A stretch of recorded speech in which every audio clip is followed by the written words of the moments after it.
दरम्यान काल झालेल्या विधान परिषदेतील राड्यानंतर आता विरोधक उपसभापती नीलम गोऱ्हेंविरोधामध्ये अविश्वास प्रस्ताव आणणार असल्याची चर्चा आहे। ठाकरेंची शिवसेना, पवारांची राष्ट्रवादी आणि काँग्रेसकडून हा अविश्वास प्रस्ताव आणला जाणार असल्याचं कळतंय।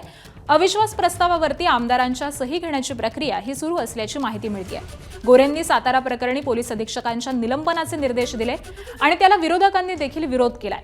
सातारा एसपी प्रकरणी गोऱ्हेंनी अधिकारांचा गैरवापर केल्याचा आरोप विरोधकांनी केलेला आहे आणि दरम्यान या अविश्वास प्रस्तावाला भाजप देखील पाठिंबा देण्याच्या तयारीमध्ये असल्याची सूत्रांची माहिती आहे। मात्र अधिवेशनाला 2च दिवस शिल्लक असल्यामुळे अविश्वास प्रस्ताव हा पटलावरती येण्याची शक्यता ही कमी आहे। त्यामध्ये देखील गोऱ्हे यांचा विधान परिषदेतील कार्यकाळ हा देखील संपणार आहे।